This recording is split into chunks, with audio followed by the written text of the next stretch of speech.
my lords and my ladies.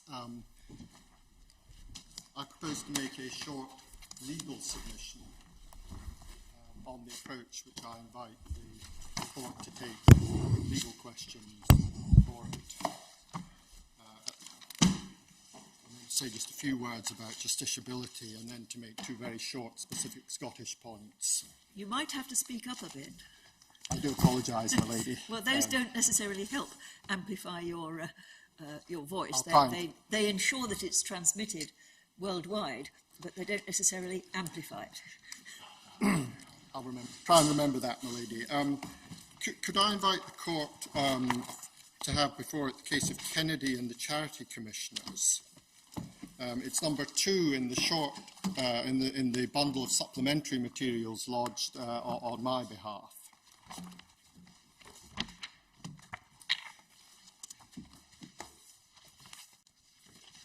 I think the court should have it in blue covers.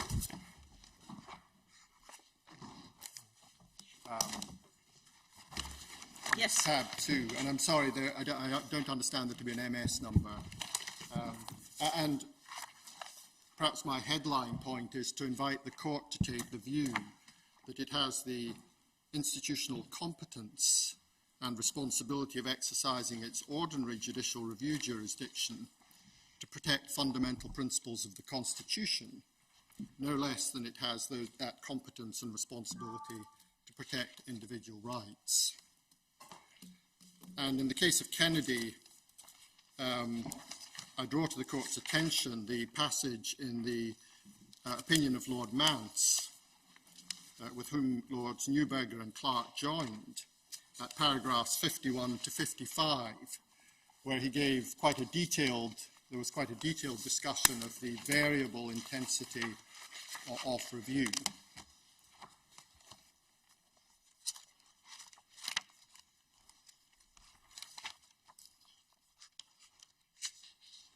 And I commend that whole passage to the court, but I draw to the court's attention in particular a passage at paragraph 55, page 509, letters B to D, where His Lordship Lord Mance said this: "The right approach is now surely to recognise, as De Smith suggests, that it is inappropriate to treat all cases of judicial review together under a general but vague principle of reasonableness, and preferable to look for the underlying tenet or principle which indicates the basis on which the court should approach any administrative law challenge in a particular situation. Among the categories of situation identified in De Smith are those where a common law right or constitutional principle is an issue." And he goes on to discuss the principles at issue in that case. And in the same case, and I should mention that Lord Sumption, at the outset of his opinion, specifically agreed with the reasoning of Lord Mance. And then in my Lord Carnwath's opinion, at paragraph 245, my Lord Carnwath observed, as Lord Mance points out, there is authority for a closer or more intense form of review or anxious scrutiny in some contexts, particularly where fundamental human rights, such as the right to life, or constitutional principles are at stake.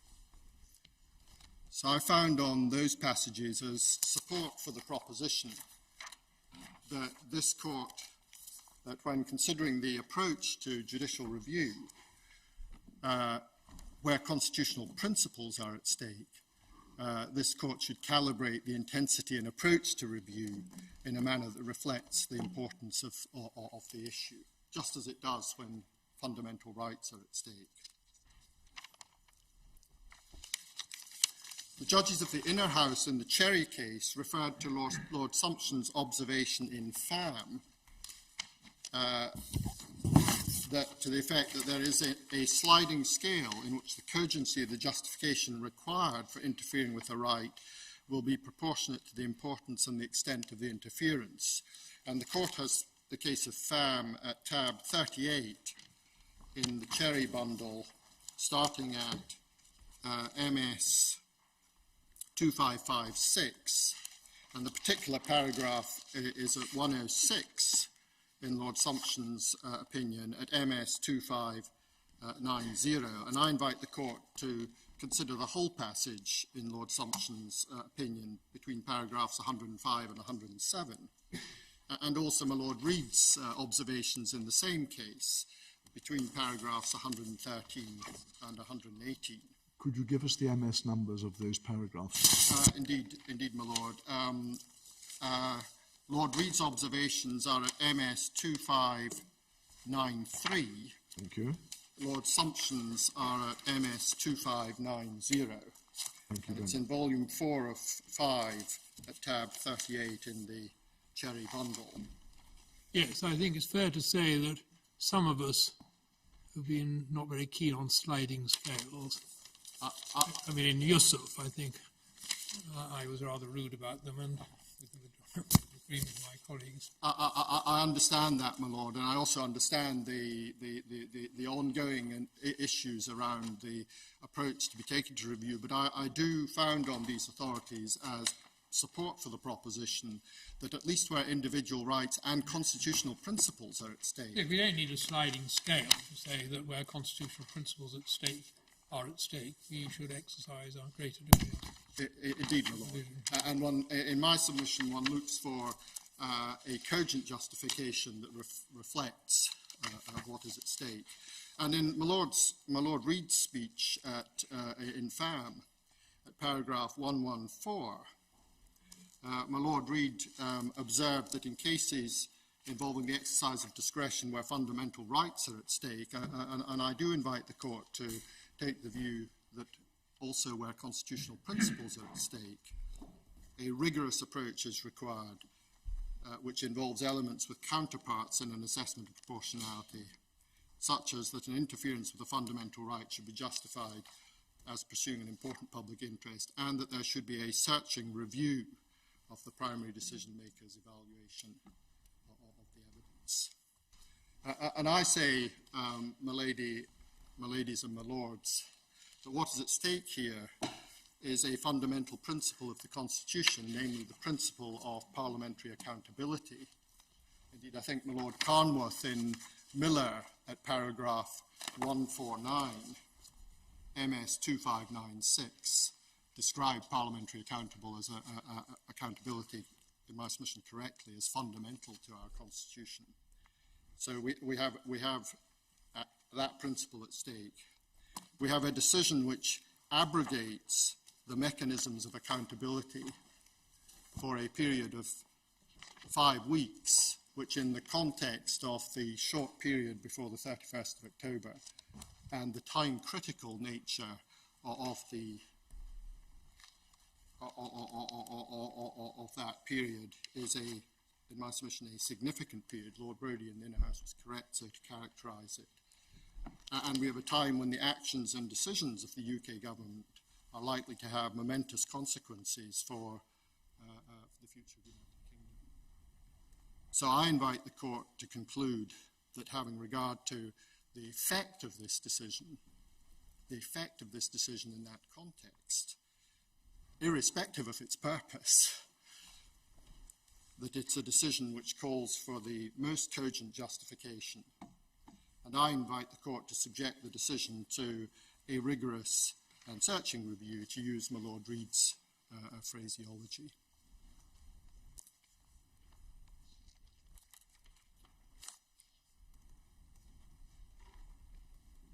The court has the material before it on justification, and perhaps I can just make these brief remarks, that the justification for prorogation to bring the parliamentary session to an end and to pave the way for a Queen's speech does not provide a cogent justification for what in my submission has to be justified here, namely the prorogation for a period of 5 weeks. We know from the material that a prorogation to pave the way for a Queen's speech is typically very, very much shorter. And my learned friend, the Advocate General, accepted that it would have been possible to achieve this by way of a prorogation immediately after the usual period of conference recess. So the justification for prorogation doesn't justify that which in my submission has to be justified here, namely the duration of the prorogation. And I invite the court to take the view, like Lord Drummond Young in the Inner House, that no substantive justification has been advanced for that duration.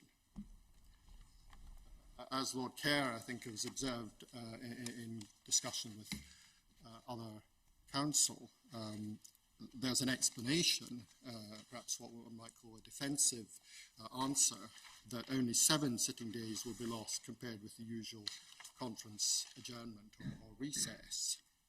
And for three reasons which the court explored with my learned friend, the Advocate General, that explanation is no answer. First of all, because recess or adjournment does not remove all the mechanisms of accountability. Committees may continue to sit, questions may continue to be asked, and as someone who may be asked questions in the Scottish Parliament and who is called on to give evidence to committees, I certainly take those seriously as mechanisms of accountability. Secondly, the decision as to whether or not to have an adjournment, and if so, for how long, would be in the hands of each House. And as I understand it, as far as the House of Lords is concerned, recall during recess is in the hands of the Lord Speaker, following consultation with the government.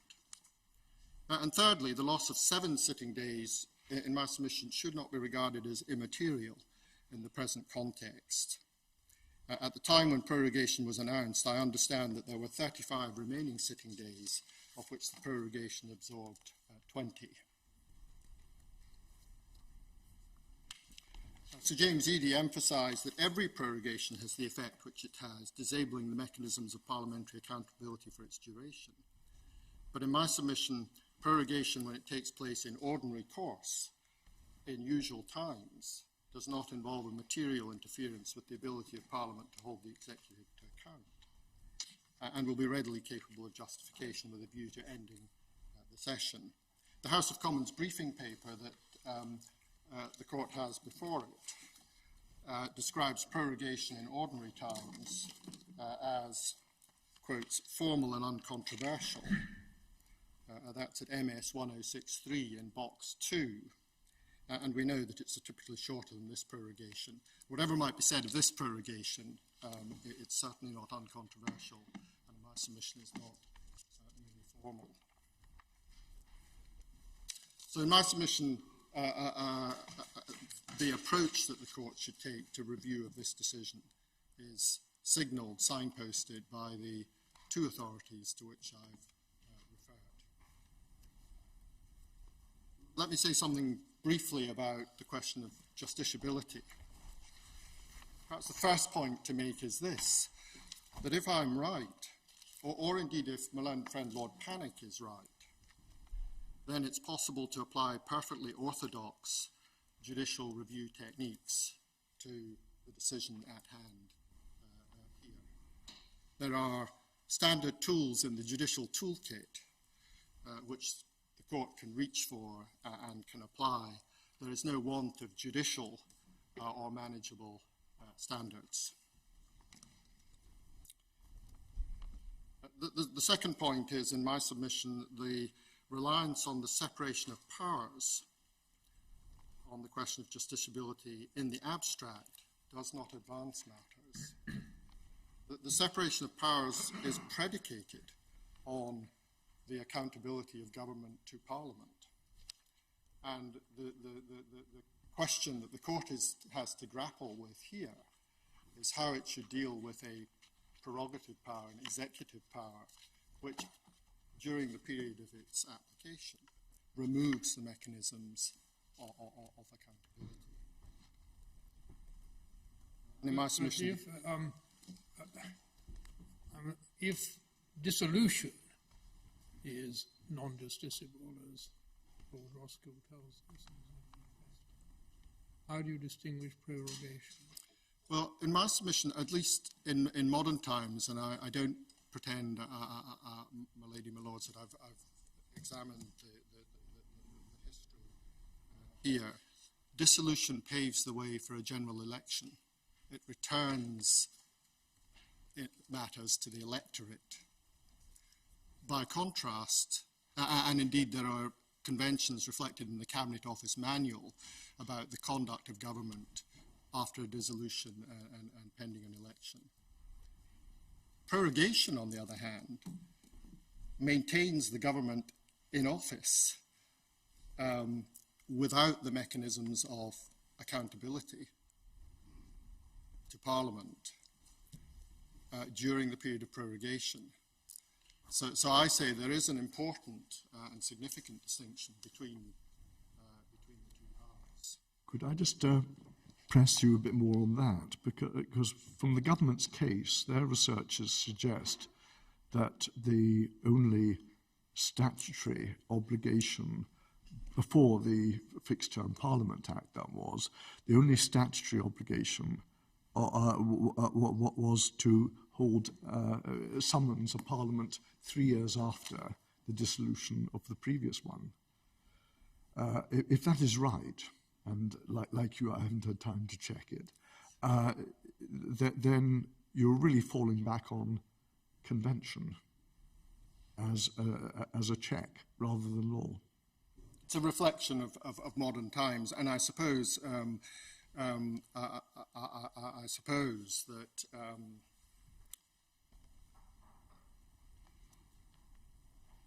one might have to consider were a government to exercise or advise Her Majesty to dissolve Parliament, but not to proceed to an election, then in my submission one might well have to consider whether legal and justiciable issues arose in the context of a modern constitutional democracy. Yes. It seems to me that is the rational answer, well, because it may be superseded by the Fixed Term Parliament Act, but if we are assessing the prior case law where the highest authorities in this land have taken it for granted that a dissolution was non-justiciable, I look carefully for a distinction between that and prorogation. Well, my Lord Mayor, if there is no distinction to be drawn, then in my submission, were one to be faced with a situation where Parliament was dissolved and the government intended to continue to govern for up to 3 years without any mechanism of parliamentary accountability, in my submission, difficult, serious legal issues would arise of the sort that this court is having to grapple with. I wonder whether it would be terribly difficult if action is taken, whether by dissolution or prorogation, to deprive Parliament of its constitutional role of scrutiny. Then it seems to me a very tall order to say that they would in all circumstances be immune from judicial review.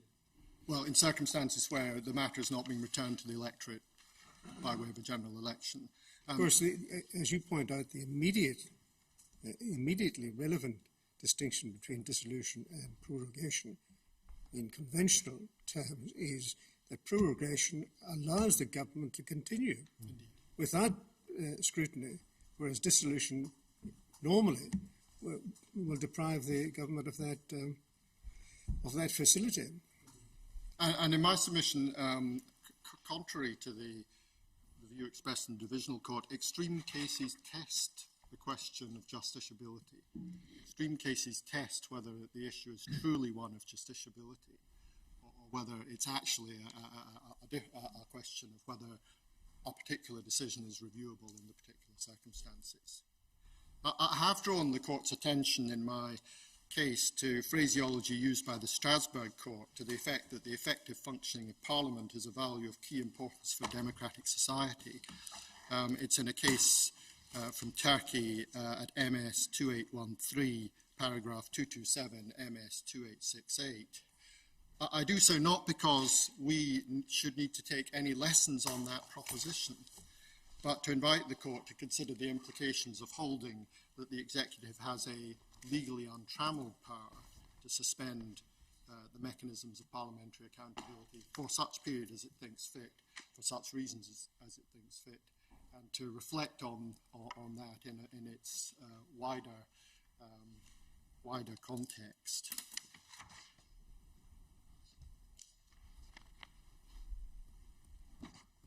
Thinking of extreme cases testing the question, if the UK government's position were to be correct, then it would, for example, have been open legally or it would be open to a Prime Minister on appointment to advise an immediate prorogation. It would have been open to the Prime Minister in this case to advise an immediate prorogation until after 31st of October. Now, that's not what happened, but considering the extreme case helps to test whether it's a question of justiciability. And that example also shows why it is not an answer, as Sir James Eadie suggested, to say that the use of the prerogative power of prorogation is subject to political accountability in Parliament. If one can contemplate an immediate prorogation, then that isn't an answer. And as Lady Black observed in discussion with Sir James yesterday, accountability after the fact may be too late, depending on the context. I appreciate that in Miller, in paragraph 249, my Lord Carnworth, MS 2729, observed the courts may not inquire into the methods by which Parliament exercises control over the executive or their adequacy. In my submission, prorogation is extraordinary in that it prevents those methods from operating at all during the period of prorogation. And nor is it an answer to say that it is open to Parliament to regulate the use of prorogation and that it has hitherto chosen not to do so, or indeed that it did not do so in the few days that it had available to it when it was sitting. It's of the essence of discretionary power that it operates in areas left to the decision maker by Parliament. It does not follow that this court cannot control such decisions on well-established legal principles. And I recognise the observation of my Lord Carnworth in Sandiford, paragraph 61, that because prerogative powers do not stem from a legislative source, then one cannot find the limits or controls by a process of statutory construction. But as my Lord Sales has shown in his extrajudicial writing, those powers are exercised within a legal and constitutional context, which in my submission does provide a proper basis for the court to exercise its responsibility to review the use of executive power. And if, as the United Kingdom government accepts, a prerogative power may be reviewed where it interferes with an individual right on orthodox grounds, I submit the same analysis must apply where a prerogative power is being used in a way that fundamental feature of the United Kingdom Constitution. In the great case of AXA, the court contemplated that primary legislation of a legislature with plenary powers within its statutory framework, the Scottish Parliament, could be susceptible to judicial review if it were to enact legislation which undermined a fundamental principle of the Constitution. And my Lord Reid postulated a fundamental interference with the rule of law. In my submission, there are two fundamental principles. There may be others, but my Lord Reid identified one in AXA. In my submission, the principle of responsible government, founded on parliamentary accountability, is no less fundamental a pillar of the Constitution than the role of the court in upholding the rule of law.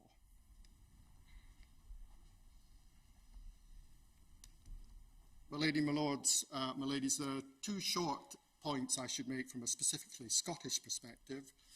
The first is that although this court should proceed on no assumption of a general nature that the prerogatives of the Crown and the generality are necessarily the same in Scots law and English law, or that their effects are necessarily the same in Scots law or English law, this case, in my submission, does not turn on any specialty of Scots law. The underpinning constitutional principles which fall to be applied are the same, as far as I conceive them, in all jurisdictions. And the second point is this. The court will hear from the Public Law Project, and I should just add a short footnote from a Scottish perspective about SIs which are being made by the UK government under the 2018 Act in relation to matters within devolved competence. And that's simply to note the United Kingdom government has agreed that it will make such instruments only with the agreement of the Scottish government. And there's a procedure under which such instruments are notified to the Scottish Parliament, which then may scrutinise the decision of the Scottish Government to give its consent to the instruments in question. I say that's a footnote because I don't suggest that there's any, it's simply so that the court has the full picture of the SI programme. I don't suggest that as a separate point to the one which the Public Law Project wishes to make. And I should say that as at yesterday, I was told that there were, so far as the Scottish Government was concerned, only, I say only, that's not necessarily to diminish their importance, 6 outstanding instruments in that category thought to be essential for enactment before the 31st of October. And that 2 had been made already, 2 in addition had already been made by the urgent procedure in a manner, well, without seeking consent of the Scottish Government and without going through the process of scrutiny. And so one can see in those 2 examples the prorogation having an impact on that process of scrutiny. But I simply mention those points for completeness. I should say I've just been told that an update received this morning indicates that the UK government considers that of the 6 formerly considered outstanding, they now consider 4 to be outstanding. So there is a bit of a moving picture, and I mention that simply for completeness.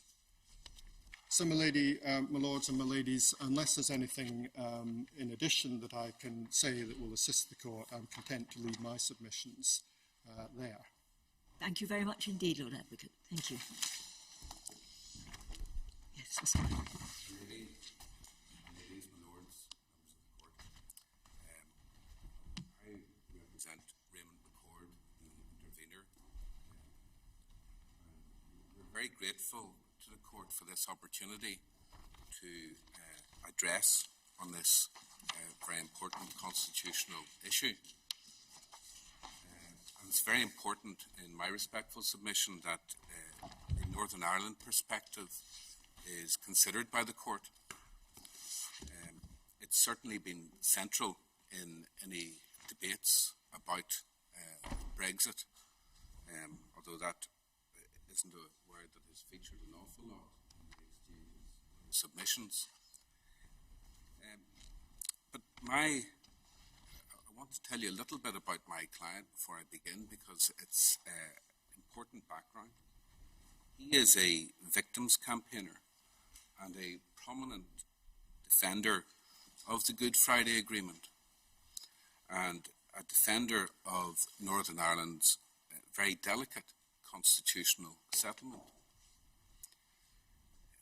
This was not a career that he chose for himself. The reason he's here is that his son was murdered on the 9th of November 1997 at the age of 22. And like many victims of the conflict in Northern Ireland, he's still seeking justice for his son. In many ways, Mr. McCord speaks for the silent majority in Northern Ireland, who want a peaceful and prosperous future, which can really only be based on the Good Friday Agreement and that delicate constitutional settlement which has been achieved. But even though we're here to speak about the Northern Ireland perspective, I'm not here to accentuate the differences between the different parts of the Union. Between Ireland and Britain, Ireland and the UK, my client is comfortable with his identity. He has a British passport and he has an Irish passport. He's confident about his Britishness, he's confident about his Irishness, and he believes that in this court there is a commonality of purpose to determine what the rule of law is and how it should be applied. And that rule of law is something which achieves an international standard. And when one looks at international standards, it's important to remember the background to all of this. It's important to remember what the European Union is and remains. It's a peace project. It's a project designed to remove the significance of national identity. It's a project designed to provide for the seamless flow of people, services, goods, and capital, harmonisation of rules, make travel between states as easy as travel between London and Yorkshire, between Belfast and Lisburn. And the Good Friday Agreement itself was premised on continuing EU membership.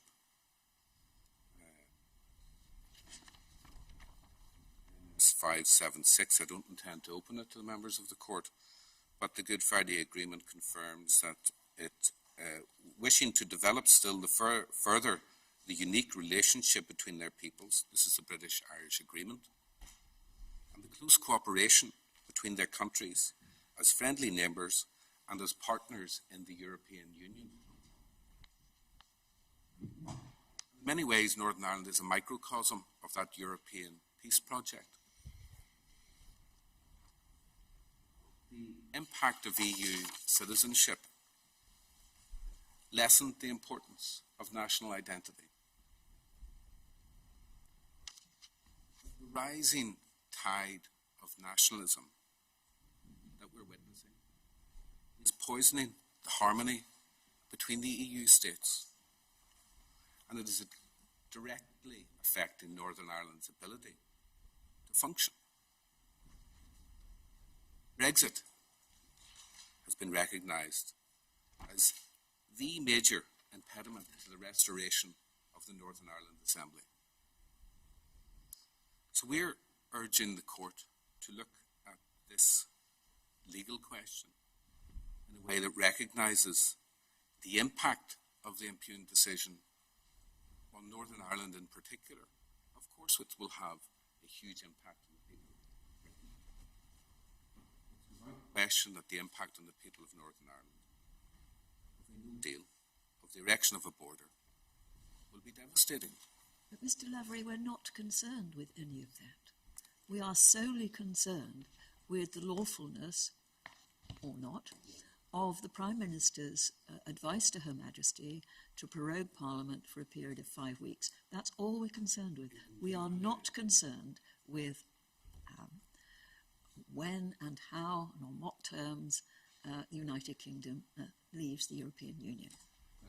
I recognise that this is a distinct legal issue, but the context of it and the way that the policy has been framed, the decision of the Scottish court that the decision was taken to pave the way for a no-deal Brexit is important. And it's important to look at whether that was the improper purpose or whether that's simply collateral damage in what was otherwise a lawful decision. We submit that it's important to look at what the ultimate consequence of it may be. And moving directly on to the arguments, we support the appellants in Miller and the respondents in Cherry, and we adopt their submissions and celebrate the diversity of the way in which they were put to the court. We say... With all those plaudits in mind, can we move on then to the net issues? Yes, my lord. We say if the government has acted unlawfully, using its power to prorogue, to stymie Parliament, then the court could and should intervene. We say that, as we've discovered in the exchange of remarks yesterday, Parliament has little or no remedy once prorogued. We say this isn't a decision which was taken on high political grounds. In fact, the nature of prorogation to simply start a new session of Parliament is and should be something fairly mundane. It's not without the expertise of this court or judges to examine the decision and whether or not the motive for it is improper. It's only really if the intention or motive is improper, if it really was to stymie the role of Parliament, that one enters into the realm of high politics. If that was the intention, to stymie Parliament, run down the clock, avoid scrutiny, and pave the way for a no-deal Brexit, then that would bring it into the area of high politics. But that does not necessarily mean that it's still not justiciable. And the reasons put forward for non-justiciability amount to, in effect, it has always been thus. And but we say that the court wouldn't be trespassing on Parliament when one is looking accurately at the separation of powers. It would simply be preventing the government from unlawfully trespassing upon Parliament, wresting control from Parliament. And, my ladies, my lords, improper motive is a very simple legal yardstick, and one which this court is well equipped to deal with. But even if the purpose is lawful, even if you don't find in the same way as the Scottish court that it was for the purpose of stymieing Parliament, then, and it's legitimate, then one has to look still at the purpose and effect and the rational or proportionate connection to that purpose. And there are two ways to look at the effect. There is and I want to look at this really from a Northern Irish perspective, the immediate impact of this, the loss of parliamentary time, ability to scrutinise legislation. And as was mentioned yesterday in the Public Law Project, in their written submissions, they refer to now the inability of Parliament to scrutinise in advance regulations, Henry VIII style regulation, Henry VIII clauses under Section 8 of the 2018 Act, and the requirement now that there will be to use urgency procedures under paragraph 5, Schedule 7 of the Act. But there was an important statutory instrument relating to Northern Ireland, which could not, which was about to be legislated upon. And if I could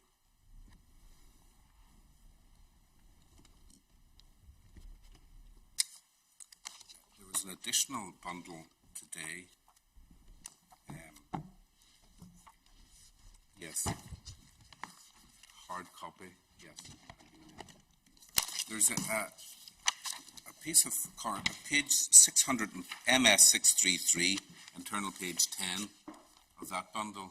There's a letter from the current Northern Ireland Secretary of State for Northern Ireland to Lady Herman, dated 16th of August. And he thanks her for a correspondence of the 26th of July regarding draft statutory instruments in relation to Northern Ireland appointments that would normally be made by Northern Ireland ministers. My priority remains the restoration of the Northern Ireland Executive. However, in the absence of NI ministers, the Government has taken steps to ensure continued good governance and the delivery of public services in Northern Ireland. The Northern Ireland Executive Formation and Exercise of Functions Act provides for me to make appointments to a number of offices deemed to be critical in order to safeguard the quality and delivery of public services in Northern Ireland. Further critical appointments were added to the Act through secondary legislation. There's reference to 8 bodies, and if one looks then at page 13 over the page, there's a table of those appointments, and the very first one at the top of page 13 is the appointment of a chair of the Northern Ireland Transport Holding Company. This is the public transport company for the whole of Northern Ireland. It has a budget of 112 million pounds for capital projects and 83 million pounds in resource. This is an important appointment which simply couldn't be achieved, which was about to be passed, and couldn't be because Parliament was prorogued.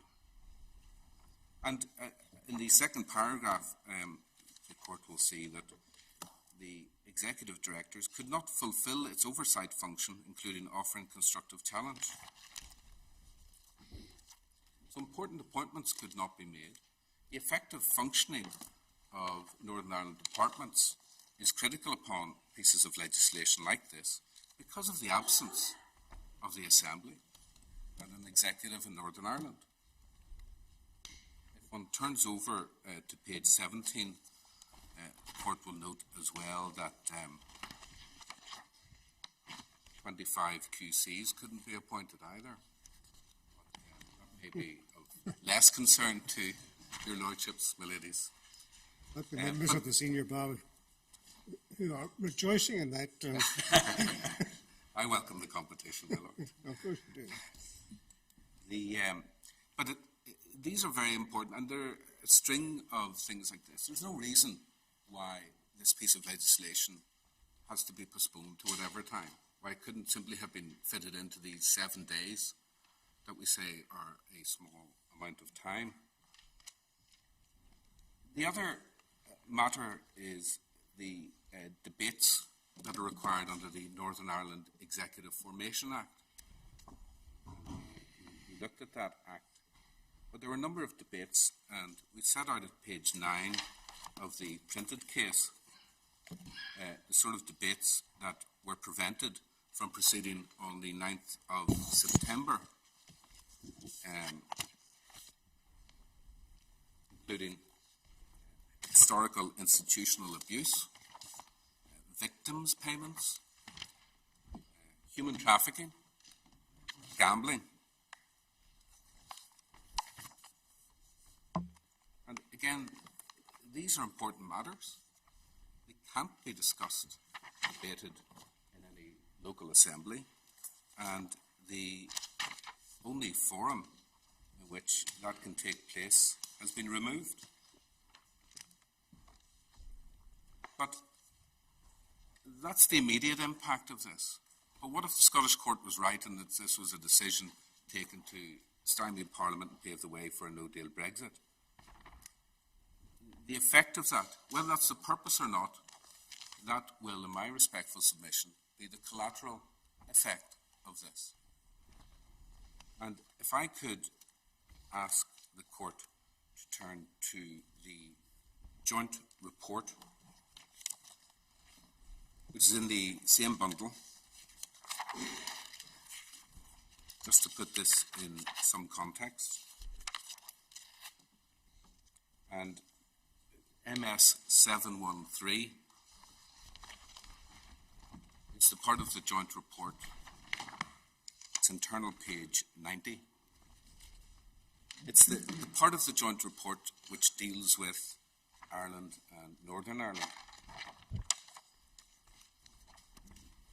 And this represented United Kingdom policy and approach prior to the change of government leadership.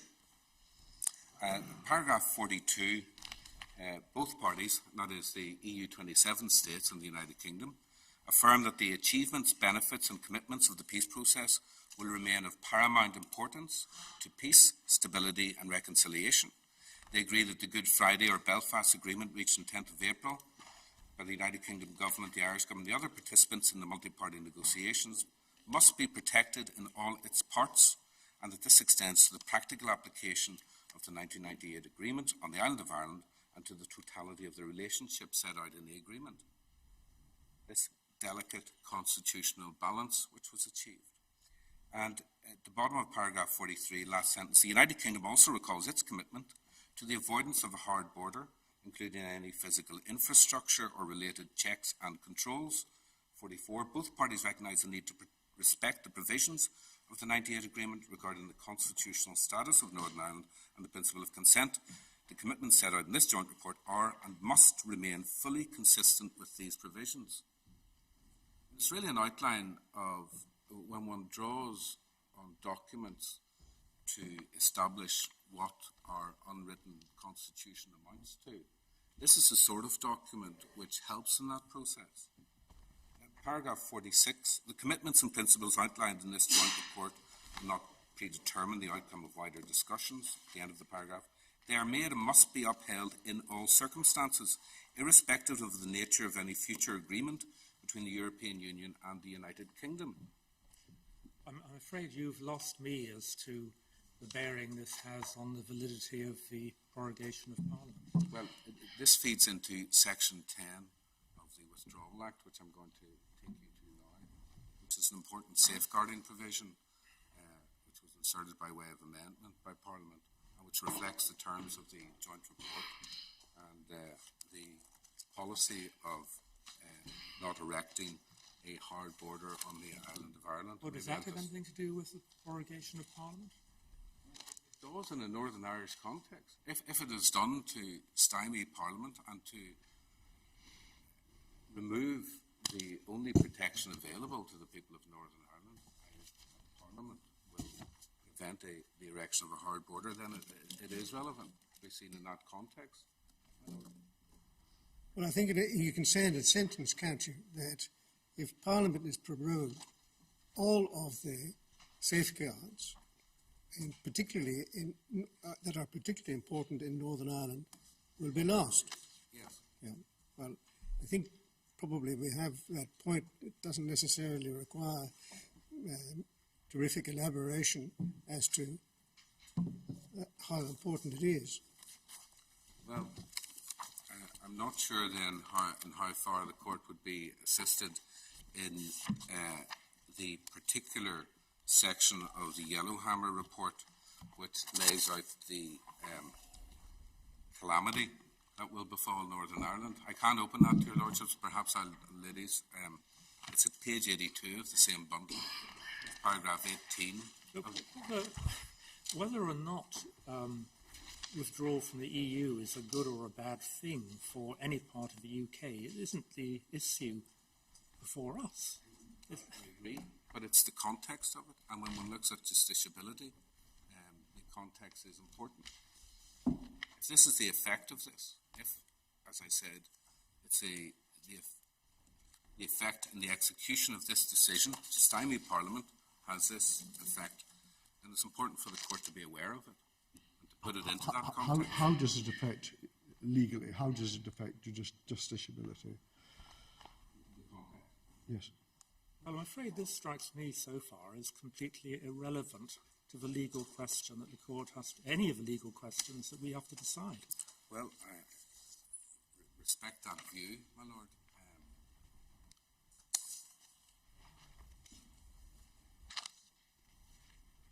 As I said, Mr. Levy, your essential point is these are the tangible effects on Northern Ireland by the removal of scrutiny from Parliament. But does it require any elaboration beyond that? Perhaps not, but I'm really just trying to convey. I suspect we're all aware of the general contents of the Yellowhammer report. I'm glad to hear it, but it myself. does no harm sometimes just to lay out exactly what is going to happen to Northern Ireland and to have that. Well, the purpose of this hearing is not to rehearse the pros and cons of Brexit, either generally or for Northern Ireland in particular. Well, can I take you then to Section 10 of the Withdrawal Act? Because, and the importance of this provision is that this will be now impeded in its operation because of the lack of parliamentary scrutiny, and it was a provision designed to ensure that there would not be an exit which erected a hard border. It's at MS 13 tab 2 of the intervener's authorities.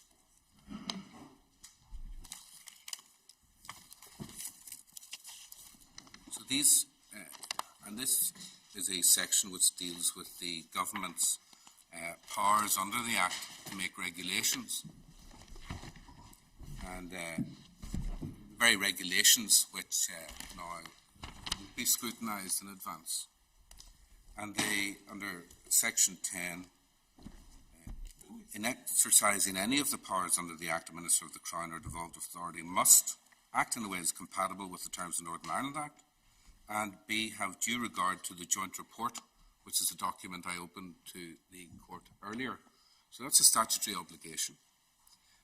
And then nothing in sections 8, 9 or 23 authorises regulations which diminish any form of North-South cooperation or create or facilitate border arrangements between Northern Ireland and the Republic of Ireland after exit day, which feature physical infrastructure, including border posts or checks and controls that did not exist before exit day and are not in accordance with an agreement between the United Kingdom and the EU. So that is a tangible impact that Parliament will not be able to exercise any of those controls that is provided for itself under Section 10. There was a reference yesterday by Sir James Eadie about whether or not in public law proceedings ministers would necessarily commit to an affidavit. And there may be some distinction between the Northern Irish practice and the English practice. If, in my respectful submission, there is an issue of improper notice or bad faith, one would expect it to be rebutted on oath. Now, that does not necessarily mean that the deponent will be cross-examined. The court will look at it and see whether there's still any substance to the allegation being made. And if it still feels that there is, then it will order cross-examination. Or there are other alternatives open to a court. In one particular case in Northern Ireland, the Secretary of State for Northern Ireland was subjected to a rigorous series of questions by the judge in order to respond on affidavit to the questions raised by the court. So those are, and when one looks at this case, what we do have in terms of the decision is the production of what we would term some self-serving documents, which in fact preempt the controversy that would be caused by prorogation. Interestingly, when one considers those documents, Northern Ireland does not seem to feature the impact of prorogation, either immediate or collateral in terms of Brexit, with no deal. The only consideration really was how much prorogation time could be squeezed into the obligations of the Northern Ireland Executive Formation Act.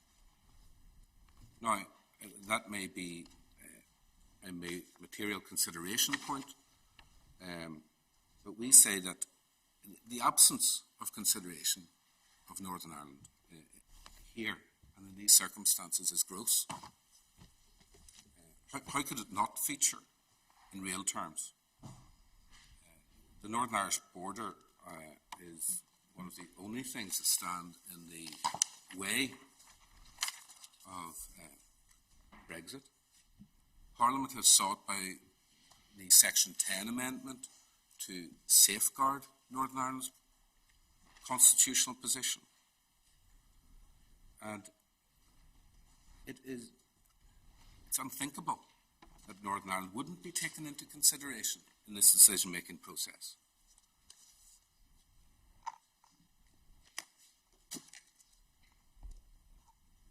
If there is, as the Scottish Court found, a policy that's been railroaded through to leave with or without a deal, then this is the execution of it. It removes obstacles like Parliament. And we say that the language of it, withdraw, do or die, that battleground language would be played out in what is essentially what would be a scorched earth policy in relation to Northern Ireland.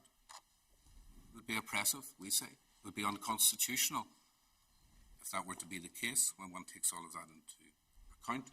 And Section 10 demonstrates the goodwill of Parliament, that Parliament can and will function to protect the interests of each part of the United Kingdom and Northern Ireland in particular. Even in the absence of meaningful representation at Westminster, or perhaps one anti-Remain MP who sits and makes her voice heard. And if the court will permit me, I'll make this point, that leaving with a no deal would be contrary to the terms of the Good Friday Agreement. Well, that doesn't come within the ambit of this appeal. You're pursuing an appeal in the Court of Appeal in Northern Ireland, which raises this very point, aren't you? And as my lady and my lord have pointed out to you, this is an entirely different context. We're dealing here with the question of whether the prorogation and decision to prorogue was unlawful. Now, you've made the point that there are particular effects upon Northern Ireland which have to be taken closely into account. But does your case go beyond that in the context of this appeal? In the context of this appeal, when one is looking at the discrete issue, we say that one has to look at the context, and I've made that point, and decide the level of scrutiny given that context which the court applies, and that this court has to be conscious of its obligations in respect of Northern Ireland. Mr. Lavery, I'm really worried about your submissions. Yes. So many people are listening to you. Perhaps some of them have just turned on. And they will hear these points, these general points about Brexit and its effect on Northern Ireland, and it may come to an entirely the wrong conclusion, namely that this is what we are looking at. Now, don't abuse our politeness, and don't abuse Lady Hale's patience. Well, I apologise if that's what I've done. And really, I wanted to put it into context. You've done that. I wanted to talk about the unwritten constitution and the documents that provide the context of that and which we draw upon that. And they certainly indicate, when one looks at paragraph 40 of Miller number 1, lists the combination of statutes and events, conventions, academic writings, and judicial decisions. And Dicey describes it as the most flexible polity in existence. And flexibility is at the heart of that. And we say that the exercise of the power in this context would be an abuse, that it's perhaps uncharted territory for the court, but not forbidden territory. And that the court should retain a flexibility to ensure that Parliament, and I am coming back to this, that Parliament does retain the capacity to safeguard Northern Ireland's interests. That, and I'm sorry if that got lost along the way, my lord, but that is the essence of our submission. That Parliament, that this court must protect Parliament's capacity to protect the interests of Northern Ireland. Because there's a fundamental portion of the rule of law in relation to consent of the people to be governed, and if that's undermined in any way, then there are consequences. It's not merely a political game, as was suggested, or not that there are some kind of permissible tricks to gain a political advantage. It's more than that. It's graver than that. It's more serious than that. It's about the power of the government to stymie Parliament. And the context is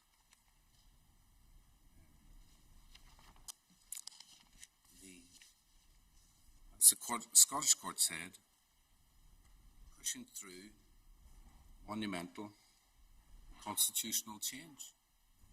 That's something which the court has to have regard to. And when one looks at the context of fragile peace in Northern Ireland, my client's perspective, his son was murdered because of this. And it is important to put that into context. He has faith in the institutions of government and in Parliament to protect his rights and the rights of the people of Northern Ireland, and this is what he urges the court to do. And it is lawful for the court to intervene in this area. I don't think I've used up all of my time. Well, that's a very good thing. I haven't used up all don't trouble about patience. that. We never ever mind if people take less time than they have indented for. Thank you, Mr. Levin. Thank you.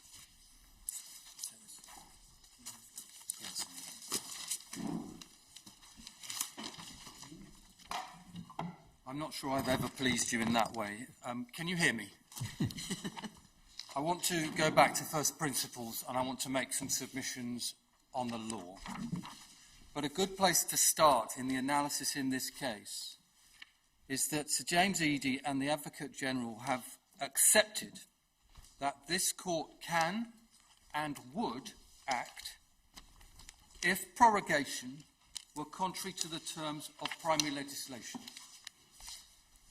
It's in a note in writing from them both, dated the 17th of September, page 3, paragraph 4, where they accept it in terms, and my Lord Hodge put it to Sir James Eadie, if the government acts illegally by defying a statute, we can act, yes, it's primary legislation, yesterday morning.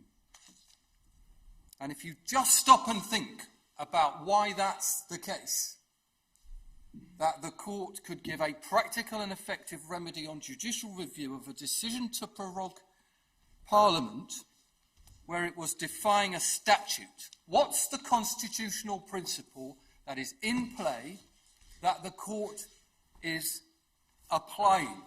It's parliamentary sovereignty. And it's in the name of the rule of law, because the rule of law requires that judicial review have that scope. We also know from a note we've received this morning on remedy, and it's paragraph 17, we know that there is a species of declaration that will be the practical and effective remedy on judicial review. Because you're told, you'll have to think about whether you want it in an undertaking, but you're told that that declaration would be sufficient. So we're there so far as remedy is concerned. Sometimes, if courts are concerned and lack any confidence at all in what might happen next, then they give liberty to apply. But a declaration is what is sought in these cases. I think, Mr. Fordham, there was also a concession before the Scottish courts. I don't know whether the government has withdrawn it, that in certain extreme circumstances there could be justiciable judicial review, which is recorded in the Scottish judgment. For reasons that are obvious, but we've pinned them down in the three places I've just referred to, in writing in two notes and in response to your question. So let's start here. Sir James, in his reply note to the interveners, paragraph 5, denies that inconsistency with constitutional principles and values is a recognised ground for judicial review. Inconsistency with constitutional principles and values, not a recognised ground for judicial review, they submit. They accept, as we understand it, constitutional right, at least to a point, though whether that's been pinned down is debatable. But you've just seen in Kennedy, Lord Mance and my Lord Carnworth putting together constitutional principle with fundamental right for the purpose of judicial review. And sliding scale intensity, variable intensity is the better concept, and that's IBA, and that's in the bundles. And my Lord is familiar with that because it came from you. We maintain that inconsistency with constitutional principles and values is a basis for judicial review. And can we just look, because I don't think you've looked at it, but you were referred to it, at unison. And unison is in the Miller Bundles, volume 3 at tab 33. And I think if you're electronic, maybe you're clicking on an individual file. But tell me if you're in a bigger PDF, and I will try to help you with an electronic number. We are picking... Are you on an individual case? Individual. Good, that's good to know. Then I'm good, hoping I'm going to be able to right. help. Tab 33 of volume 3 of the Miller Authorities is the unison case. And you will recall it. My Lady Hale, Lord Kerr, Lord Wilson, and Lord Reid were all in it. And that's a case where access to justice is invoked by a trade union, you'll recall, and judicial review succeeds, you'll recall. And it's done on the basis of constitutional analysis at common law, and you'll see it in the PDF at page 26, and in the report at 434, in the judgment for this court of Lord Reid. And there's then an analysis, starting at paragraph 76, of the recognition of the constitutional right of unimpeded access to the courts. Now, remember, it's not a victim of a breach of a right saying, give me a remedy. It's a union, trade union, challenging the way power has been exercised compatibly with the principle of access to justice, a recognised constitutional right. And if you just go back to page 24, to paragraph 68 below C and D, that's the way my Lord Reid puts it when he says, in order for the courts to perform their role, C to D on 432, page 24, people must in principle have impeded access to them, the courts. And that's the principle. And in fact, there have been cases that have described access to justice as a constitutional principle. The House of Lords did it in Anna Frigeva. So it's a principle, and there's then an analysis, and the conclusion is reached at paragraph 98, page 32, or 440 if you're in print, that the order that had been made, now that's not a prerogative power, it's a statutory power, effectively prevents access to justice and is therefore unlawful. That's the basis for the court's analysis. And it's a constitutional principle or value or right, doesn't matter, they go together, see Kennedy, and it leads to a successful judicial review based on the common law. And if you want to trace through that it's the common law channel, you can see it at paragraph 64, letter C on page 23 or 431, that it's the common law right of access to justice, and then a judgment of my Lady Held in a case called Salim, which was about a procedural rule in immigration, is in the middle of that page at letter E, page 23, page 431. And so, if you go to paragraph 89 in my Lord Reid's judgment, page 30 or 438, we get the conclusion at the end of paragraph 89. And the conclusion already arrived at by the common law, that even an interference with access to the courts, which is not insurmountable, you could go to court, but there were fees that were impeding it, or going to impede it, will be unlawful. And then this, unless it can be justified as reasonably necessary to meet a legitimate objective. And that, of course, is the common law reflecting analysis that's very familiar from rights cases. And if you look at the end of 88, you get the same point on the same page. Citing Daly, Daly's a common law case. The degree of intrusion must not be greater than is justified by the objectives which the measure is intended to serve. And just to add finally to this analysis, this is an analysis of the court that is based on impact. It's not based on you set out to deny a whole load of people to be able to go to court. You could have a case like that. You might deny a passport. You could do it under the prerogative, with the consequence or purpose or known consequence or inevitable consequence, it doesn't matter, that someone can't get to a court. And in this case, Unison, the court is analysing and scrutinising carefully the impact.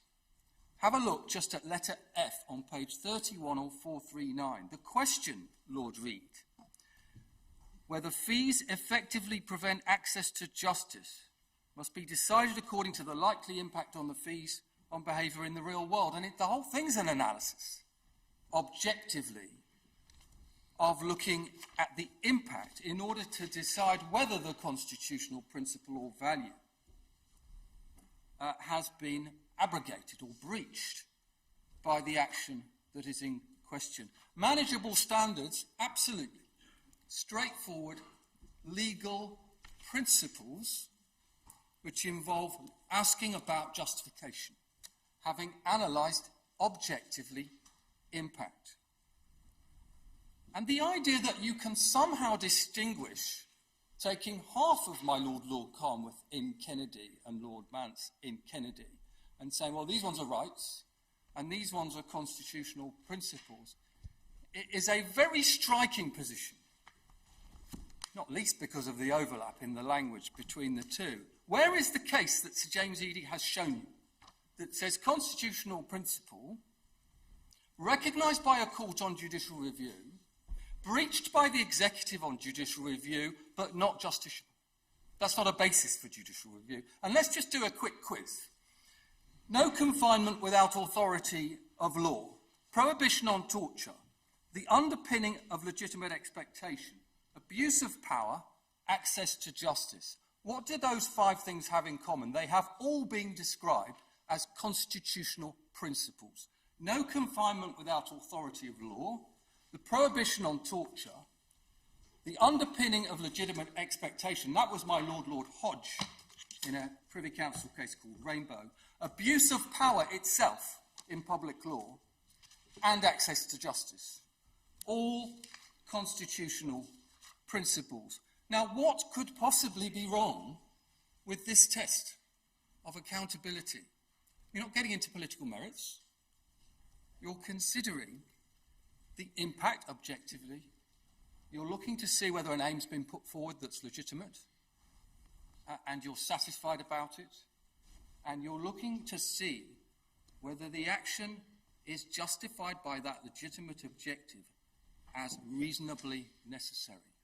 And that's a manageable standard.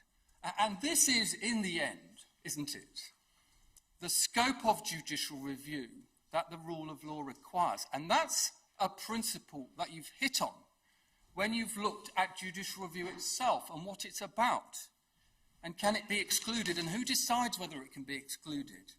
And what are you doing when you make that decision? And what you're doing is applying a constitutional principle, the rule of law, and deciding what its limits are.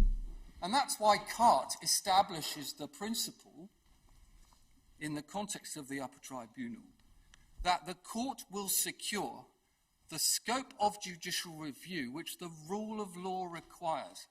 And that will become, in our submission, the governing constitutional principle applicable to questions as to the reach of judicial review in areas that might otherwise be considered to be contentious. Again, my Lord Carnwath discusses this principle. It's established in Carte.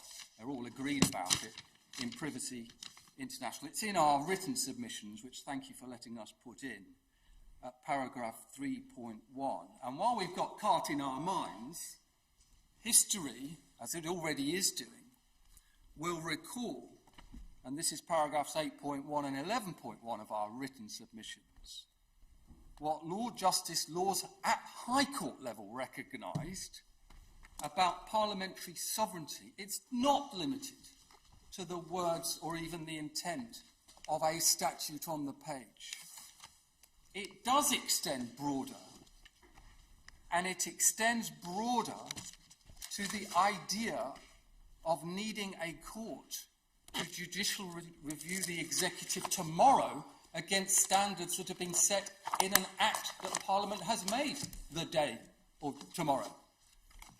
And it extends to the idea, very well established, as Lord Justice Sells explains, it's all in our written submissions, I hope it's helpful, 8.1 and 11.1, the idea which inheres in parliamentary sovereignty that Parliament can't bind its successors. What is that about?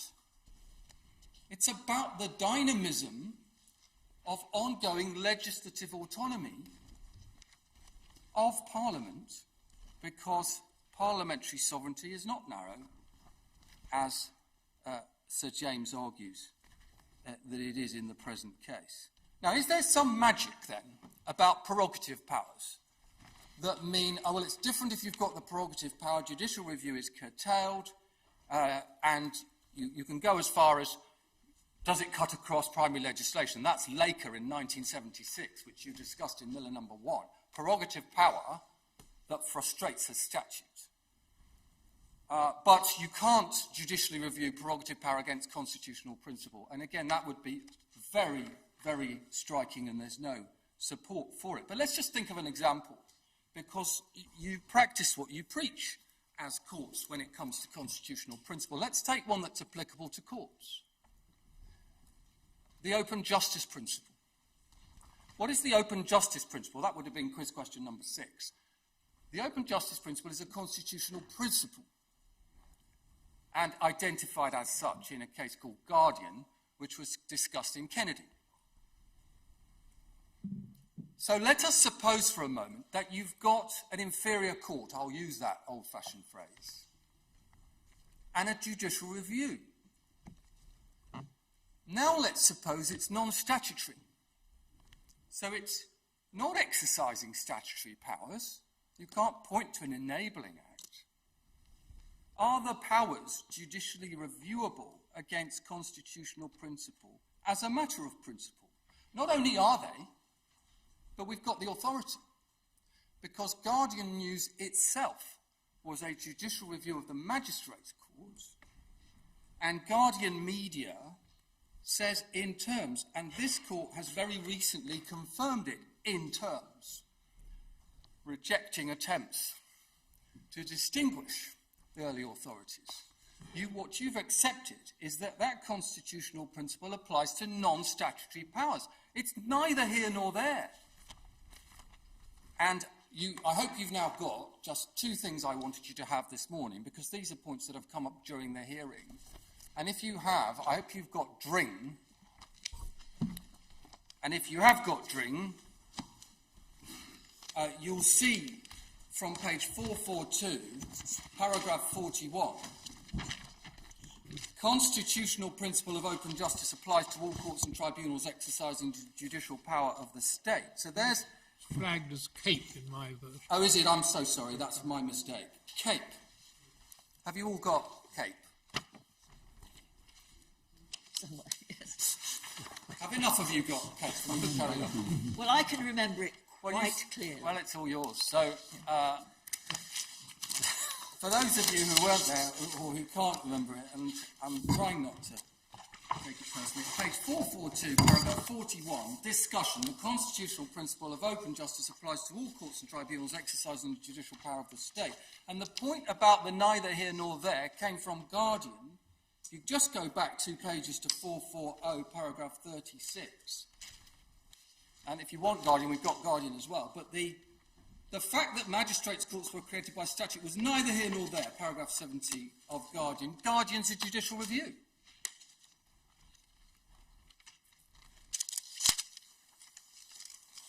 Now, what about Sandiford?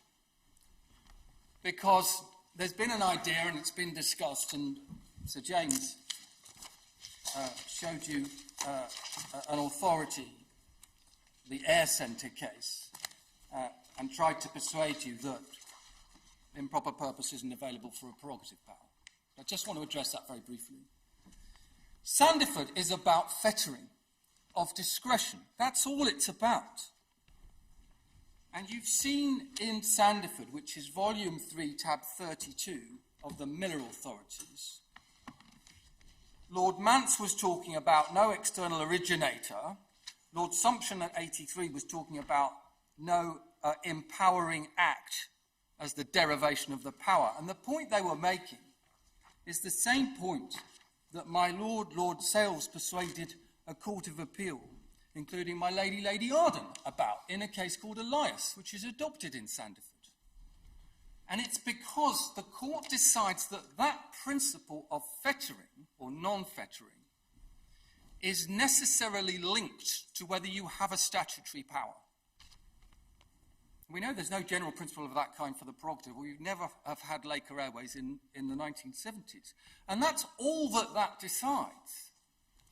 Now, you might say, could there be other principles in public law which would also be switched off or modified? And there could be. Let's take an example. A case that we've cited in our written submissions of Chetnik. Chetnik is a principle which you'll all remember. It's 52, tab 38, and it's Lord Bridge at page 872 of Chetnik. I don't need to go to it because you'll know it off by heart. Power is held by the executive on trust and it's not unfettered. And he went on, approving Wade and Forsyth. It can only be exercised for the purpose that Parliament intended when conferring the power. That bit is not going to work in a judicial review of prerogative power. And you'd be into Elias territory and you would be into Sandiford territory. And I'm not ruling out that there might be others. But you wouldn't have a problem with the first part of that. Indeed, it's accepted, and my Lord Sales has written about it, that prerogative power has to be exercised in the general interest, in the public interest. It is held on trust. But you haven't got an empowering act. And so the most important paragraph of Sandiford is paragraph 65, in which it's said in terms, the other principles of judicial review remain available. And that wasn't... 62, did you say? 65. 65.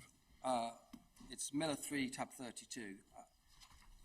Can I go back to it if I get time? Because I'm worried I'm going to run out of time and I've got some things I need to cover. You've not got a lot of time left, Mr. I know.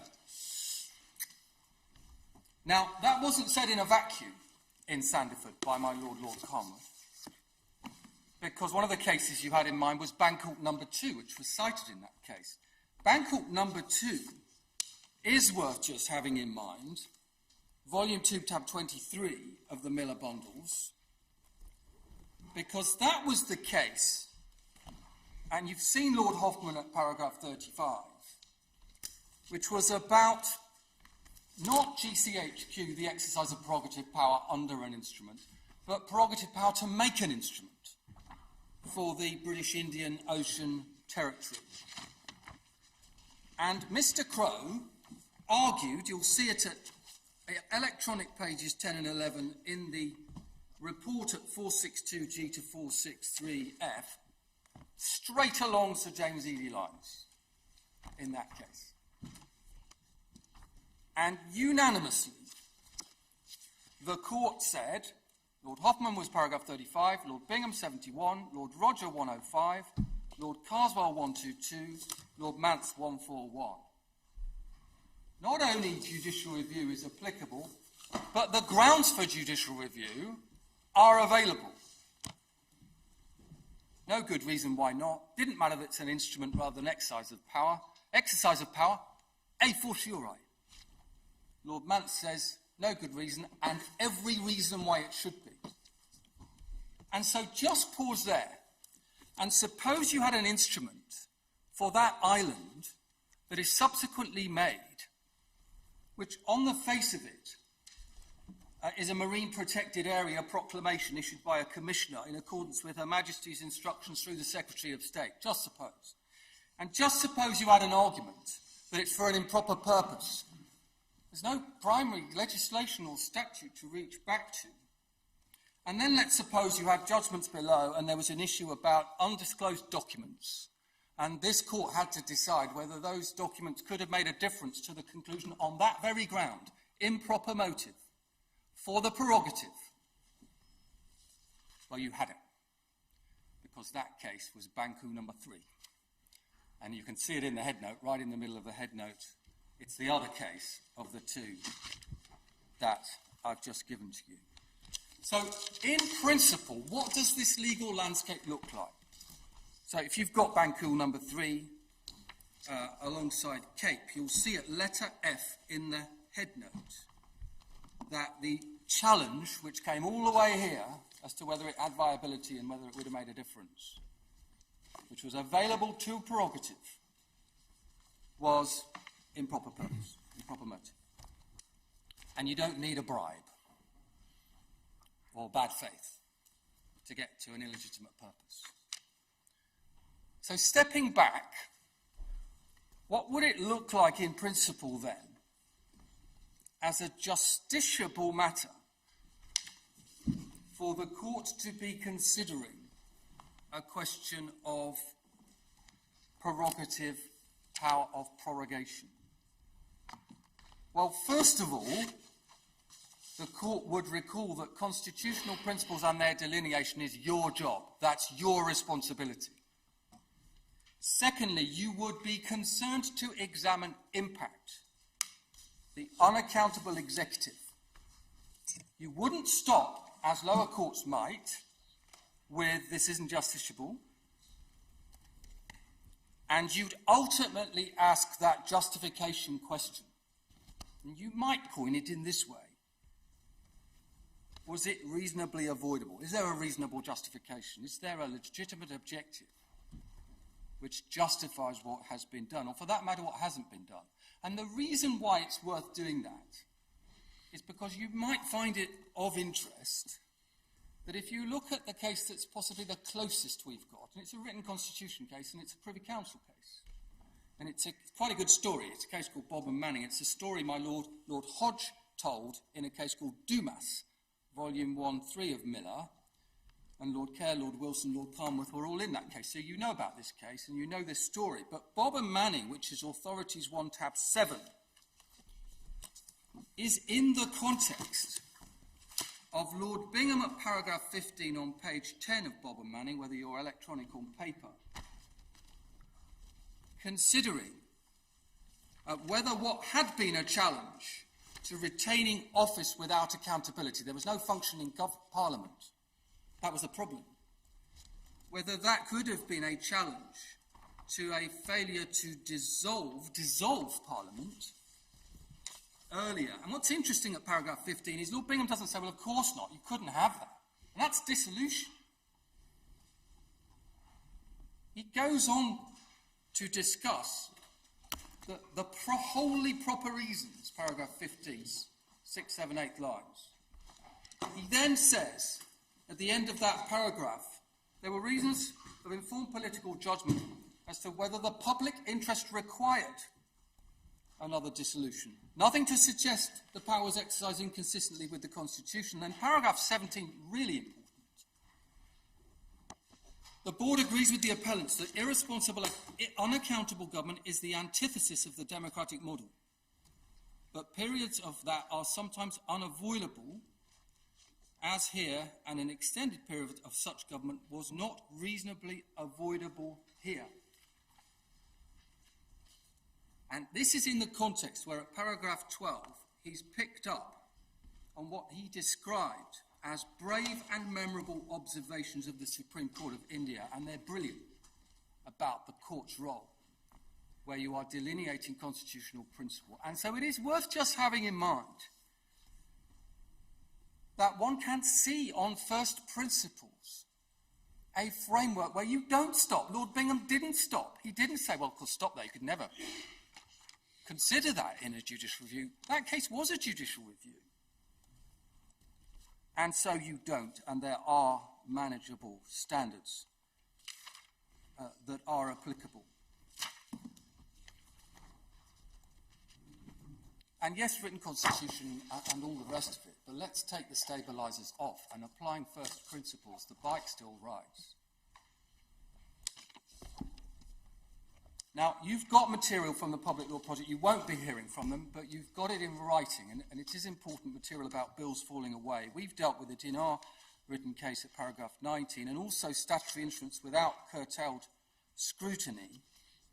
You know that 3 major bills in joint responsibility areas fell away, and the clock is ticking, the time to do the repair work. You know the situation in relation to 11 statutory instruments made on a make it and ask questions later basis, with 35 more anticipated, many of those in devolved competence. And you know, because you heard it in relation to Scotland, and you've got the document for Wales, that there's an intergovernmental agreement, tab 53 of the supplementary bundle 2 in Miller, it's at pages electronic 1164, 1165, that there are provisions about liaising and getting consent. So these bills went forward on the basis that the Welsh Assembly had consented that that matter of dual responsibility was going to be done by Westminster. And these statutory instruments, which are supposed to be scrutinised ahead, were also supposed to be the subject of prior liaison and agreement. That's gone out of the window. And so those are parts of the context so far as the impacts are concerned. This is not a judicial overreach case. This is a quiet, principled, judicial insistence on the maintenance of parliamentary sovereignty with its ongoing legislative autonomy, function, and with its ministerial accountability to Parliament function, the very 2 functions that the executive tell the courts day in, day out, are the reasons why courts should stay where they are and not get into those of decision-making. You can do your job and stay with what you're doing, applying legal and constitutional principles, because other things are accountable to Parliament, and Parliament can always legislate.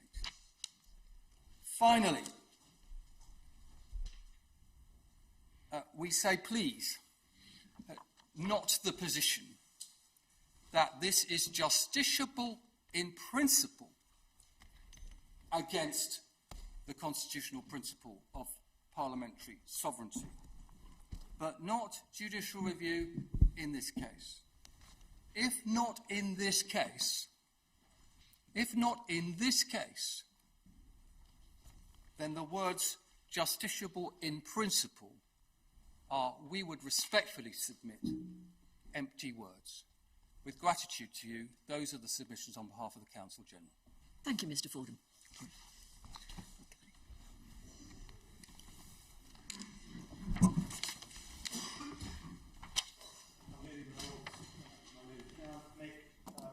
One or two very quick preliminary points. First, can I say on behalf of Mr. John Major that we're extremely grateful for the opportunity to intervene in this case and to make a submission. Secondly, by virtue of his identity, can I make it plain that his intervention has nothing whatever to do with the arguments for or against Brexit. It is all to do with his wishing to ensure the maintenance of the country government of parliamentary sovereignty. Thirdly, can I say that we support the legal analysis advanced by my learned friend Mr. Fordham and my learned friend Lord Appellant? And can I fourthly refer you to the 3 documents that are relevant to what I have to say, and they are the first written submission of Sir John, which you'll find at the Provisional Court Trial Bundle at 9, pages 6 to 61.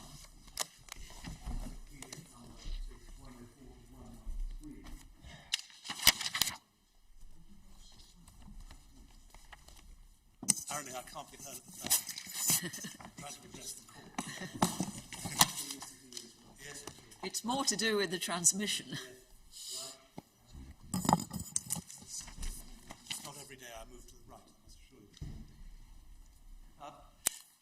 So I've already referred the court to the secondly, the witness statement of Sir John Major, which is in that same bundle, tab 18, paginated 123 to 133, PDF numbers 176 to 186, and then finally to the supplemental written submissions made to this court, which are in the Supreme Court bundle 6, tab 6, and they are PDF numbers 192 to 201. Now, can I then quickly move on to the evidence? We are, I think, unique in this case for having put in a witness statement concerning evidence about how the power in question is actually exercised, and you'll see that in Sir John's statement. And we say it's significant for two reasons. First, because it constitutes the unchallenged evidence of a former Prime Minister and long-serving parliamentarian as to what the purpose, the power of prorogation serves, how it's generally exercised, and what considerations might have a bearing on its use, in particular as to the period of the prorogation. Secondly, because it contains clear and unambiguous allegation in evidence and supported by evidence that the reasons set out in the documents put before the court by the Prime Minister can't be true and complete reasons for the decision. Now, see, for example, in the introductory section of the statement, at paragraph 5, just the last few lines, where Sir John says the inescapable inference to be drawn is that the prorogation is to prevent Parliament from exercising its right to disagree with the government and to legislate as it sees fit. Now, this is important, we say, because of the discussion yesterday as to whether there is an expectation in judicial review proceedings that the decision maker will explain the reasons for the decision in evidence. Now, whether there is or is not room for doubt about whether such evidence is to be expected in the ordinary course, I submit that it was more or less accepted by my learned friend Sir James Eadie on behalf of the Prime Minister that where an allegation of this kind has been made, it would be normal for there at least to be some kind of witness statement in response. And in this case, we've made a direct allegation in evidence that the reasons stated in the documents don't stack up. And there's been no witness statement in response and no real reason provided why not. Let me then quickly move on to a brief overview of the statement. In his statement, Sir John explains at paragraphs 9 and 10 that prorogation in our Constitution is usually routine. I think my friend Mr. Fordham used the word mundane, and in practice leaves the Queen with no discretion. And indeed, the Leader of the House, Mr. Rees-Mogg, said as much, I think, in an interview. At paragraph 12 of the Major Statement, he addresses the significance of the distinction between prorogation, adjournment, recess, and dissolution, and he draws from the Institute of Government briefing paper as well. At paragraphs 18 to 24, and particularly at paragraph 23, he identifies three main reasons which have been put forward in the government's documents and explains why each of them is a perfectly sensible reason for proroguing, but no reason at all for proroguing for 5 weeks, let alone for 5 critical weeks in a period in which time is of the essence. Then we go to paragraph 26 onwards, so the second half of the statement, where Sir John identifies various pieces of evidence which suggest that the decision was in fact motivated to a material extent by a desire to prevent Parliament from interfering with the Prime Minister's policies during that critical period. Prorogation, we say, is different from dissolution.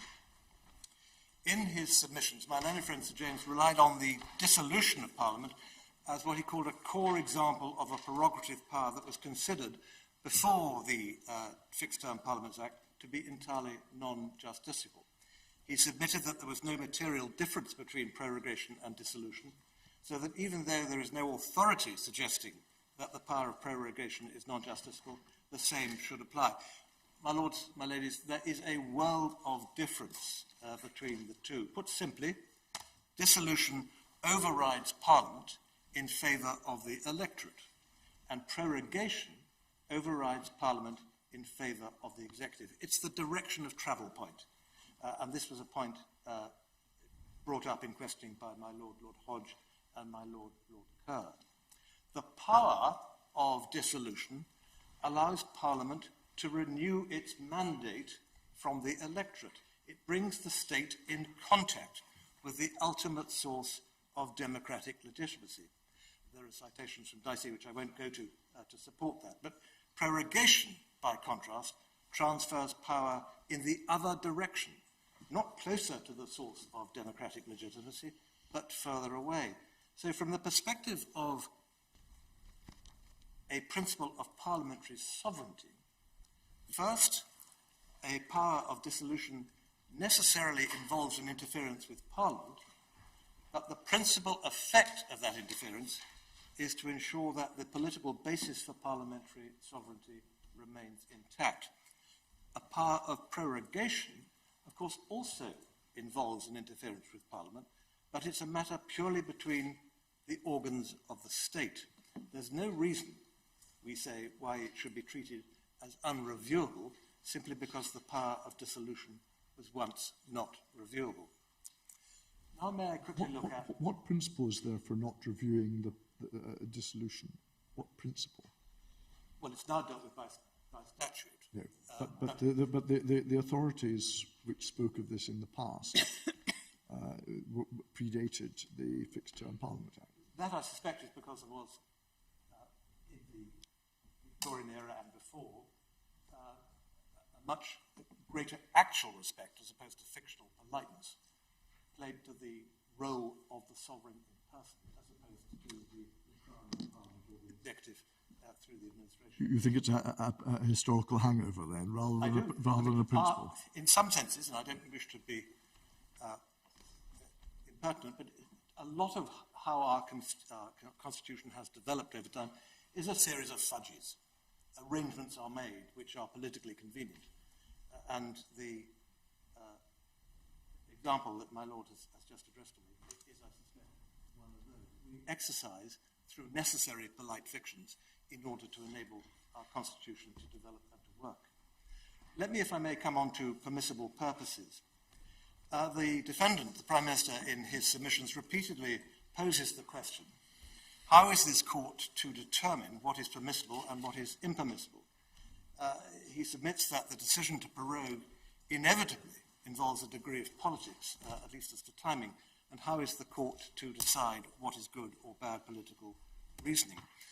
In our submission, that entirely misses the point. The question is not whether the motive is political or whether it's a good political or a bad political reason, but whether the prorogation contravenes a legal principle. Now, as we said in our first written submission at paragraph 7, in the case of a statutory power, the most obvious way of determining which purposes are legitimate or illegitimate is to consult the statute. But the statute, or a statute, isn't the only source of legal rules. There are some legal principles which we submit are sufficiently important that they're properly to be regarded as governing the purposes for which any power, statutory or otherwise, may be exercised, and parliamentary sovereignty is one such principle. It requires no specific statutory underpinning. It's inherent in the constitutional order. Now, my learned friend Sir James submitted yesterday that parliamentary sovereignty was limited, in his words, to the principle that it is an unduly narrow, to the principle that Parliament can make or unmake its own laws. But we say that is an unduly narrow formulation. But in any event, it's enough to make the point, because Parliament cannot make or unmake laws if it isn't allowed to sit. But Parliament doesn't only exercise its sovereignty through legislation, it exercises it through summoning papers and people, it exercises its sovereignty through holding the government to account on the floor of the Houses of Parliament. It even holds its sovereignty by the power of contempt, holding people in contempt of Parliament. You'll remember the Sir John Junior case in 1957, where he appeared at the bar of the House. You may also remember that in 2016, 2 newspaper executives involved in the phone hacking scandal were held in contempt of court for telling untruths to a parliamentary committee. And you will remember in March of this year that Mr. Dominic Cummings was held in contempt of Parliament for failing to come before the Culture, Media and Sport Select Committee. Now, the relevant question we submit is the power being exercised in a way which materially impedes Parliament's ability to discharge its functions in the way that it considers important or appropriate. Now, my learned friend Sir James submits that any prorogation involves an interference with Parliament's ability to discharge its functions. Well, of course, that's true, but is it a material interference? That's the question that we need to think about. If it's for a very short period, as modern prorogations have been, well, then there is no material interference. If it comes at a time when there is no particularly pressing legislative business, for example, no looming and time-crucial critical deadline outside Parliament's control, anything which Parliament may wish to do during the period of prorogation can equally be done in the new session, if necessary with retrospective effect, so that it's prevented from acting in the short term. But ultimately, it can still do whatever it wishes to do.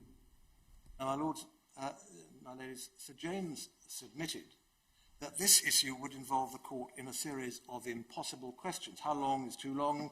What's reasonable and what's unreasonable? Now, one could make the same submissions about other areas of the law, of negligence, the concept of proportionality, the defence of honest opinion, and so on.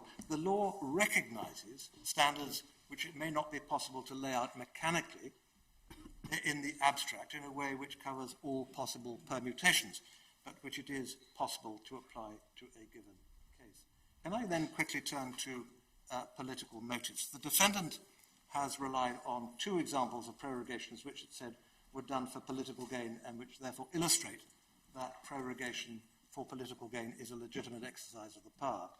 He cites the case in 1948 when there were 3 sessions in quick succession in order to amend the 1911 Parliament Act into what became the 1949 Act. Whereas my Lady Hale and I think Lady Arden also commented, that was legislation passed in order to facilitate the work of the democratically elected House. And it had the overwhelming support of that House, as we say in our written submissions at paragraph 2 in the second set of submissions. Now, Sir James said, of course, well, that's a frustration of Parliament as a whole. Wrong, it wasn't. It was in exact compliance with the 1911 Act. The Parliament Act 1911 provided that the bill had to be passed in 3 successive sessions within 2 years. And that's precisely what the Parliament in 1948 did. So nothing done in 48 frustrated the will of the House of Lords, and as I say, it was very much in accordance with the will of the Commons. The second example, referred to in a tweet by Nicky da Costa in July, just before she came into government, about a fortnight, 14 days before she came to government, but touched upon gently by my learned friend Sir James, is the prorogation in 1997 at the end of the John Major Parliament. And it was suggested that he had prorogued for base political reasons. Again, wrong, and I haven't got time to take you to the facts of it, but if the court would look at the documents which are appended to his statement, you will find a letter from Lord Heseltine to the Times the other day, which completely cuts that off, destroys the factual basis of that. But if anything, the fact that the allegation was made and that the prorogation for that alleged reason was controversial suggests that it would have been regarded as an impermissible use of the power. In other words, we say it runs entirely contrary to Sir James's submissions. Why should the court stop the prorogation when Parliament has an opportunity to do what it wants? Sir James has submitted that there's no need for the courts to intervene because the events relating to the Ben Bill have shown that it can legislate quickly when it wants to. Now, as my Lord Sales has already made the point that there is only so much time available, but there are 2 further reasons we submit why that is no answer. First, the reason that there are processes for considering and developing legislation in both houses is because legislation generally benefits from scrutiny. Legislating in a hurry leads to the old cliche, what is the law that Parliament passes most often in a hurry? The law of the unintended consequence. Second, it's just not the amount of time available, but when that time is.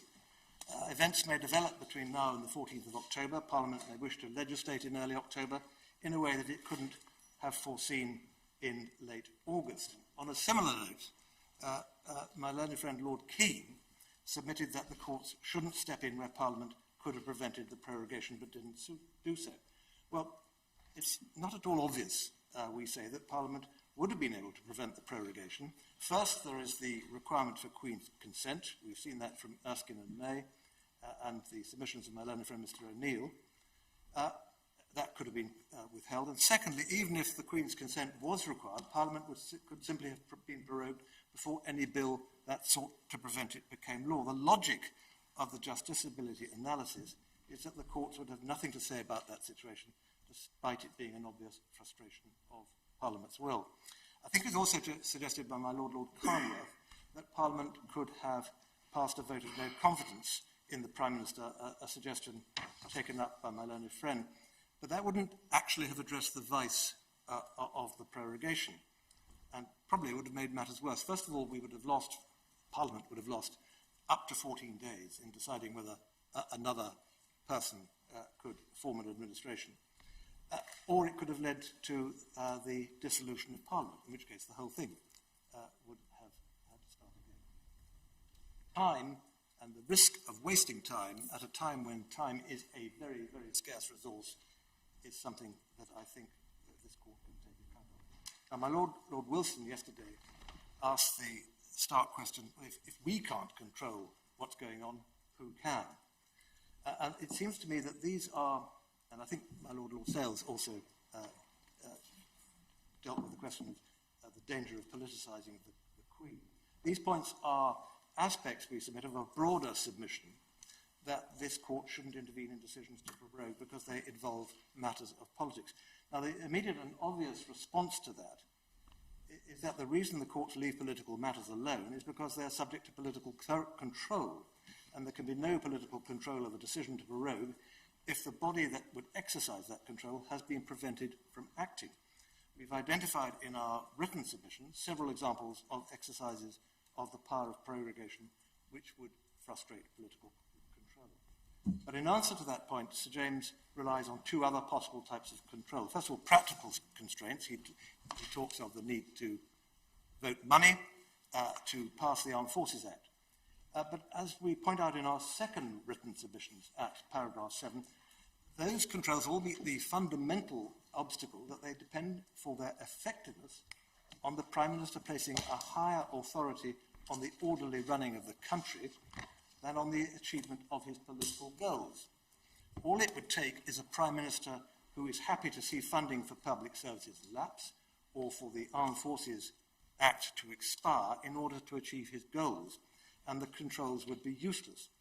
And we submit it would be a strange constitution that protected against a conscientious executive, but not against a reckless one. Secondly, the prospect of the sovereign's ability to refuse consent to a prorogation. The short answer to this point is this. If the courts should not interfere because the matter is too intensely political, that's all the more reason why it would be wrong for the sovereign to be required to step in. I think that's Sales's point. Now, the reasons that the government have given in this case, as I've mentioned, Sir John's evidence explains the factors relevant to the decision to prorogue and why the reasons in the documents put forward by the government explain why there should be a prorogation, but they don't in any way address the reasons why it must be for 5 weeks. Now, there are two things which are most obviously missing from the 15th of August Da Costa briefing paper to the Prime Minister. First, while there's an attempt to explain why the 14th of October would be an appropriate day for a Queen's speech and therefore an appropriate date for the session to end, for the prorogation to end, there's no attempt at all to explain why early September would be an appropriate date for the prorogation to begin, a point drawn out by Lord Kerr yesterday. The logic of the briefing paper is equally consistent with a decision to prorogue on the Friday before. The inference must be that there must be some other factor which meant that the decision-maker wanted the prorogation to begin much earlier. Secondly, the total absence of any suggestion that it was recognised that the prorogation might be controversial. Now, taken in isolation, that might not be surprising, but it's necessary to consider the author. As my Lord Wilson pointed out on the first day of this hearing, this is a person who a few weeks before writing this briefing paper, which gives the impression that the decision was entirely logistical, was writing in The Spectator on the 29th of June, and again that is in your papers, about the possibility of a Prime Minister running down the clock in the lead-up to the mid-October European Union summit and describing prorogation as a nuclear option. For our part, we don't buy the suggestion from my learned friend Lord Keane that the woman who wrote the article in late June had a different character or mental state to the woman who wrote the briefing paper and who was closely advising the Prime Minister once he had taken office. Let me now quickly deal with the... Well, you are more or less out of time. I am. I think on my... Well, yes, but you started early. Well... However, we might, I think, indulge you with your 2 minutes. Would you mind? I'd be very, very grateful. I really am on my last few submissions dealing with inferences. We say there is credible prima facie evidence that the reasons in the documents aren't the true and complete reasons. There's been no evidence adduced to rebut that evidence. There's been repeated requests for such evidence or for an explanation of why it hasn't been provided at the highest levels, including in questions to the government and the Prime Minister in the Commons. In those circumstances, it would, we submit, be very difficult not to infer that the reason is that any evidence which could be given would be highly adverse to the Prime Minister's case. That the inference which in any normal circumstances would be readily drawn. We submit that that inference is all the more justifiable in these circumstances, that's to say where there is recent evidence of the Downing Street press office having been misleading in its announcements. We give the example in our first submissions, paragraphs 20 and 21, of these. The 24th of August 2019, in response to reports that the Prime Minister was considering prorogation, a spokesman said that the claim that the government is considering proroguing Parliament in September to stop MPs debating Brexit is entirely false. A quotation drawn attention to by Lord Hodge yesterday. Of course, that's technically consistent with the Prime Minister's case, but as a denial to the report that prorogation was being considered, it's not the whole truth. It's what we used to call swearing by the card. And whatever its intent, its effect was plainly to mislead. We know that because it misled even a member of the Cabinet, the Culture Secretary. But we also know, of course, that the day after that, the Defence Secretary gave the game away, and you have the interview of him in the papers. In other words, this isn't a case where statements made other than through the formal court process can be taken to be the whole truth and nothing but the truth and at their face value. Finally, my lady, I'm grateful to you, Sir James referred yesterday to the risk of cross-examination as one reason why the Prime Minister might have been reluctant to give a statement himself. It's our experience that applications for cross-examination are rare and successful ones are even rarer. If the court did grant an application to cross-examine the Prime Minister, it only could be done if the court was satisfied that there is a sufficiently serious prima facie case that the evidence was untrue. If the evidence that has been given is credible, there's no risk of cross-examination arising. If it's not credible, it would be odd if the Prime Minister could insulate himself from challenge just by deciding to put in no evidence at all. Lady, I apologise for going over my time and for garbling, but I hope that throughout my submissions you've been able to gather broadly what I've been on about. If I thank you for them, Lord Garland, that doesn't mean to say that I accept your self-accusation of garbling. Thank you. Well, according to the timetable, the court is now due to adjourn until 2 o'clock, when we will look forward to hearing from you, Lord Keane, and then from Lord Pell.